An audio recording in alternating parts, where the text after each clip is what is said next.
जन्म साखी के 89th पार्ट में आप सभी का बहुत बहुत स्वागत है। भाई लैना जी ने जब गुरु नानक देव जी के दर्शन किए थे तभी से उनके मन में शांति आ गई थी और वह करतारपुर में रहकर ही गुरु जी की सेवा करने लगे।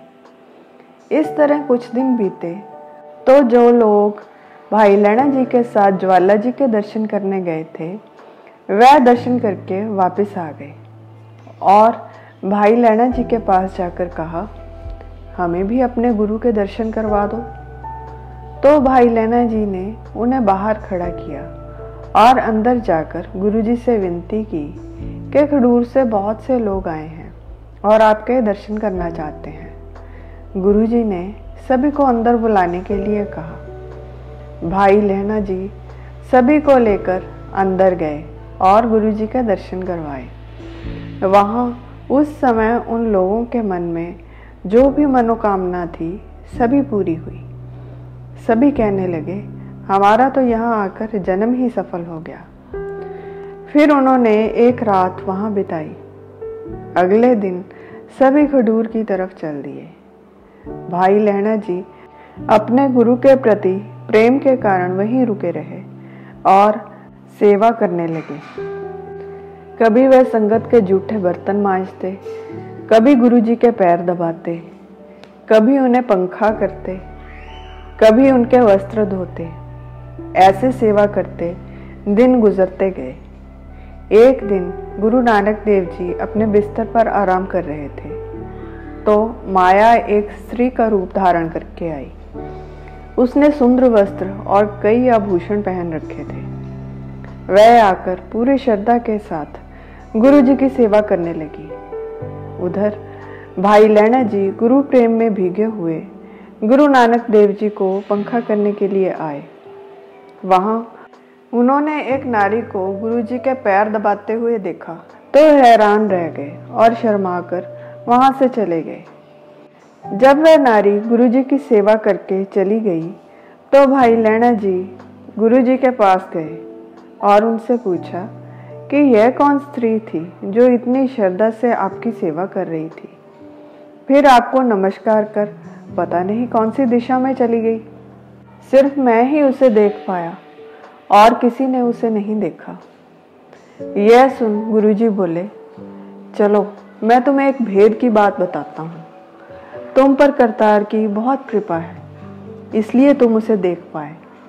यह माया थी जिसने सारे संसार को भ्रमित किया हुआ है। यह हमसे 12 कोस दूर रहती है और यह हमारे पास 12 कोस चलकर हमें छलने आती है, परंतु हमारे पास आकर इसका छल नहीं चलता।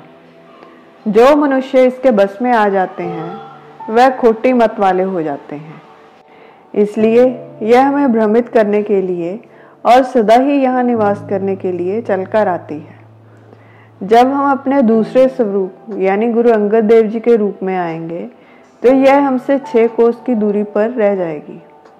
जब हम तीसरे स्वरूप यानी गुरु अमरदास जी के रूप में आएंगे तो यह हमारे दरवाजे तक पहुंच जाएगी और बहुत तरह से सेवा करके हमें प्रसन्न करने की कोशिश करेगी। जब हम चौथे स्वरूप यानी गुरु रामदास जी के स्वरूप में आएंगे तो यह चारों दिशाओं से अंदर प्रवेश कर जाएगी। इस तरह गुरु जी ने भाई लैना जी को माया का सारा भेद बता दिया। यह सब सुन भाई लैना जी का मन और भी प्रेम से भर गया और भक्ति के रंग में रंगा गया। अब भाई लैना जी एकाग्रचित होकर वाणी पढ़ने लगे। एक दिन रोज की तरह वह रात के समय गुरु जी के पांव दबा रहे थे तो क्या देखते हैं कि उनकी टांगों पर खरोंचें पड़ी हुई हैं। यह देख भाई लैना जी विनम्रता से इसका कारण पूछते हैं कि यह खरोंच कैसे आई।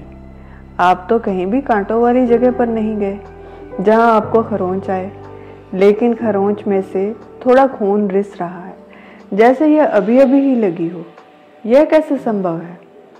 तो गुरुजी उत्तर देते हैं कि हमारा एक सिख है जो इस समय भेड़ बकरियां चरा रहा है। वह एकाग्र होकर सोहला साहिब की वाणी पढ़ रहा है। वह साथ साथ चल रहा है और साथ ही प्रेम में भीगकर वाणी पढ़ रहा है। चलते हुए जो भी कांटे उसके पैरों में लगते हैं, मैं उसके साथ साथ चलकर उन कांटों को अपने शरीर पर झेल रहा हूँ, ताकि वाणी पढ़ते हुए कहीं उसकी एकाग्रता भंग न हो जाए और उसके रस में कोई विघ्न न पड़ जाए। आप तो यह खरोंचे देख रहे हो, पर उस जगह मेरे शरीर पर लगी हैं। हे भाई लैणा, जो भी प्रेम सहित सोहला साहिब की वाणी पढ़ता है, मैं उसके पास हाजिर हो जाता हूँ। इतना कहकर गुरुजी ने एक सिख को बुलाया और कहा कि यहाँ से कुछ दूरी पर एक मनुष्य भेड़ बकरियां चरा रहा है।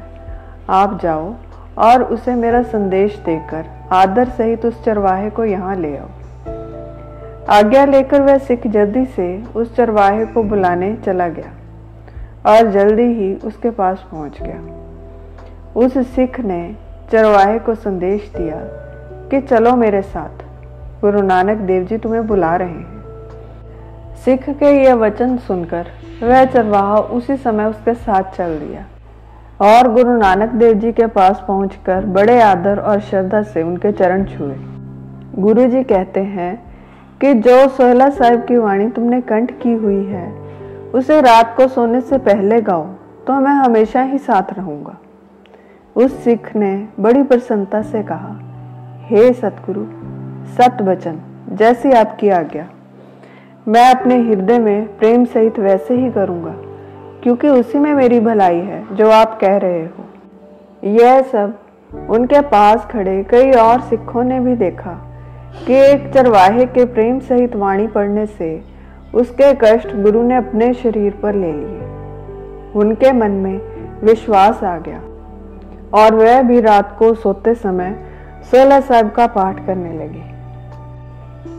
जिनके सतगुरु खुद रखवाले होते हैं, उनका सारा दुख नष्ट हो जाता है। आज के लिए इतना ही, फिर मिलेंगे एक नई वीडियो के साथ। तब तक के लिए विदा। आपको ये वीडियो कैसी लगी कमेंट सेक्शन में ज़रूर बताइएगा।